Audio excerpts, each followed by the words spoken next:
परमेश्वर के अति पवित्र नाम की महिमा आज के अनुग्रहित सुबह में होने पाए। नीति वचन अध्याय 29 का 7। धर्मी पुरुष कंगालों के मुकदमे में मन लगाता है, परंतु दुष्ट जन उसे जानने की समझ नहीं रखता।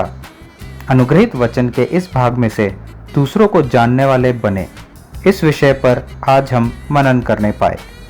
माता पिता हो या बच्चे हो, दोस्त हो या रिश्तेदार हो, ये सब एक दूसरे को ज़रूर जानते हैं। इससे बढ़कर दूसरे कोई अनजान लोगों को और उनकी ज़रूरतों को हम कितना जानने की कोशिश करते हैं। ऐसी आदत वाले व्यक्ति को प्रभु धर्मी कहता है। इस वचन के द्वारा हम देखते हैं, अर्थात वह व्यक्ति जिसे हमने कभी देखा नहीं, जिसे ना हम जानते हैं, उन जैसे लोगों को हम जानने वाले बने। प्रियजनों, हम जिस समूह में रहते हैं उस समूह में केवल हमें जानने वाले लोग ही ना होने पाए, बल्कि जिनको हम नहीं जानते हैं उन्हें भी हम जानने वाले बने। केवल हमें जानने वाले को ही अगर हम जाने तो वह एक स्वार्थ की बात है। परमेश्वर ने हमें जहाँ ठहराया है वहाँ पर हम जिनको नहीं जानते हैं, अगर उनके दुखों, कष्टों और दर्द को हम जानने वाले बने तो परमेश्वर के सम्मुख हम धर्मी ठहराए जाएंगे। जब कभी हम किसी जानने वाले की मदद करते हैं तो उस दौरान हमारा बहुत पैसा खर्च हो जाता है, लेकिन अगर हम किसी अनजान की सहायता करें तो वहाँ कोई ज़्यादा खर्चा नहीं आता। हमें अपना पैसा, समय, हर रीति से सहायता करनी चाहिए।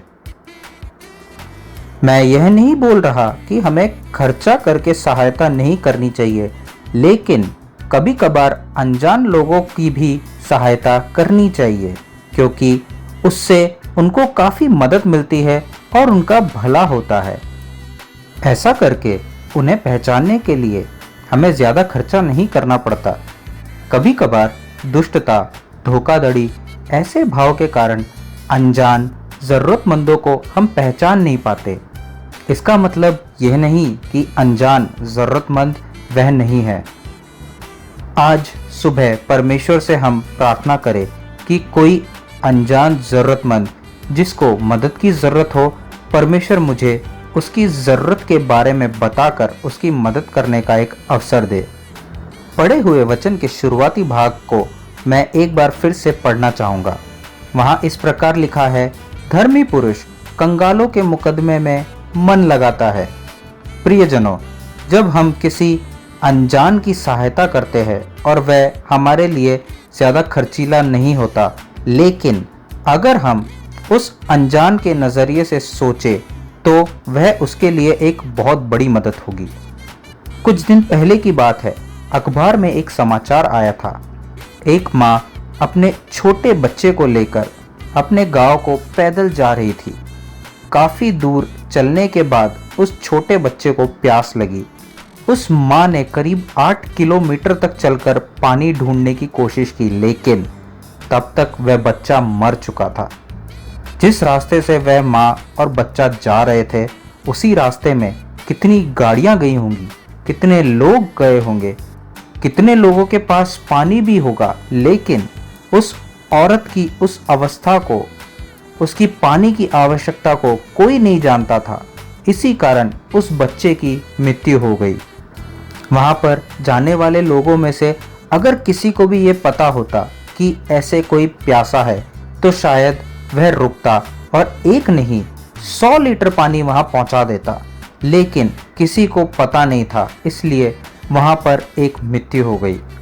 अगर हम हमारे आसपास देखें तो काफ़ी लोग जो निराश और परेशान होंगे और आत्महत्या करने की कगार पर होंगे, लेकिन अगर हम उनके साथ बात करें या कुछ समय बिताए तो शायद उनके मन से आत्महत्या का ख्याल निकल जाए।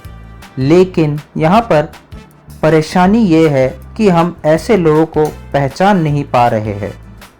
1985 और 86 की बात है, जब एक 7वीं कक्षा में पढ़ने वाला बालक अपने गांव से करीब 8 किलोमीटर चलकर पढ़ने के लिए स्कूल जाता था। उसकी यात्रा का आधा सफ़र यानी कि 4 किलोमीटर ट्रेन के द्वारा वह कर लेता था। कभी कभार जब वह ट्रेन लेट हो जाती तो उस बालक को भागकर वह बाकी का सफ़र भी पूरा करना पड़ता था ताकि वह स्कूल में लेट ना हो जाए। एक दिन जब ऐसा हुआ कि ट्रेन बहुत लेट हो गई तो उसने दौड़कर अपने सफ़र को पूरा करने का सोचा।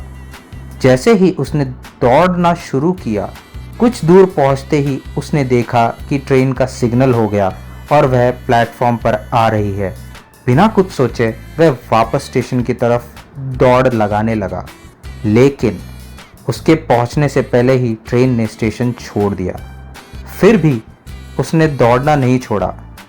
स्कूल की यूनिफॉर्म ड्रेस में और स्कूल बैग के साथ जब वह दौड़ रहा था तब उसे ट्रेन के ड्राइवर ने देखा।